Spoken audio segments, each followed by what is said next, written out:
Maurice Richard s'est éteint en fin d'après-midi à 17h40 à l'Hôtel-Dieu de Montréal. Il avait 78 ans.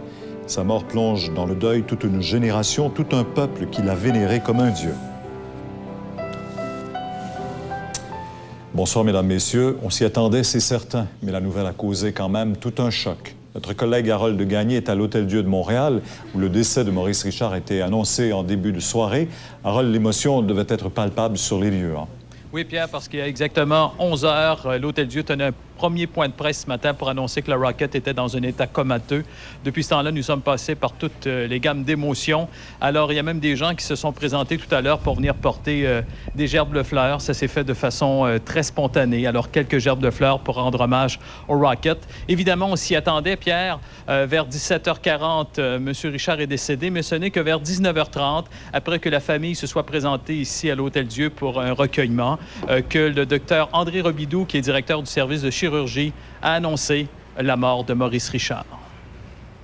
Monsieur Richard est décédé cet après-midi à 17h40 des suites d'une insuffisance respiratoire qui est d'origine multifactorielle. Monsieur Richard, depuis hier, environ depuis 24 heures, avait été plongé dans un coma profond et secondairement à ce coma, il est décédé d'insuffisance respiratoire cet après-midi. Oui, après un profond coma, rappelons-le, dans lequel il vivait depuis hier soir quand même. C'était pour la famille, toute sa famille était autour de lui. Oui, toute la famille était à son chevet depuis les derniers jours parce qu'on sait que M. Richard était hospitalisé à l'Hôtel-Dieu depuis le 10 mai. Alors, la famille Richard, enfin deux de ses fils, dont Maurice, fils, sont sortis avec le docteur Robidoux pour rencontrer la presse. C'est pas tellement facile pour eux. Et ils ont dit, eh bien, pour faire en sorte que les Québécois puissent rendre hommage à notre père, parce qu'on sait que c'est une légende, eh bien, on va confier au club de hockey canadien le soin d'organiser les obsèques. Et voici de quelle façon Maurice, fils, s'est exprimé. Si vous voulez, je ne répondrai pas aux questions. Je vais simplement émettre un communiqué. Vous comprendrez là, que ça ne me tente pas vraiment d'élaborer sur les différentes questions pour m'exposer. Je voudrais juste mentionner qu'il y a une entente qui a été prise entre la famille et le club de hockey canadien, à savoir que tout ce qui va se passer à partir de maintenant est pris en charge par l'équipe de hockey canadien, naturellement avec notre association de la parenté.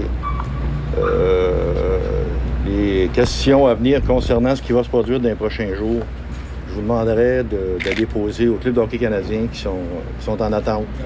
Ils savent ce qui va se passer, ils savent ce qui va se produire. Moi, tout ce que je peux vous dire, c'est qu'on a décidé, la famille, de ne pas garder ça là, en famille. On est bien prêt à partager notre deuil avec le public. Le public qui a aimé notre père, puis ensemble, je pense qu'on doit quelque chose aussi au public.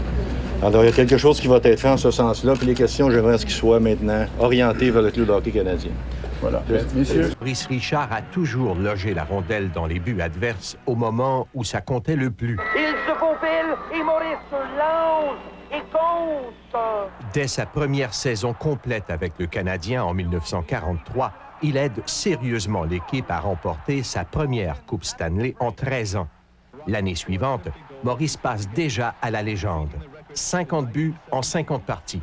Un premier record pour celui qui se vaut tout de suite le surnom de Maurice, le Rocket Richard. Dorénavant, il est l'arme du Canadien qu'il mène à 7 autres conquêtes de la Coupe Stanley.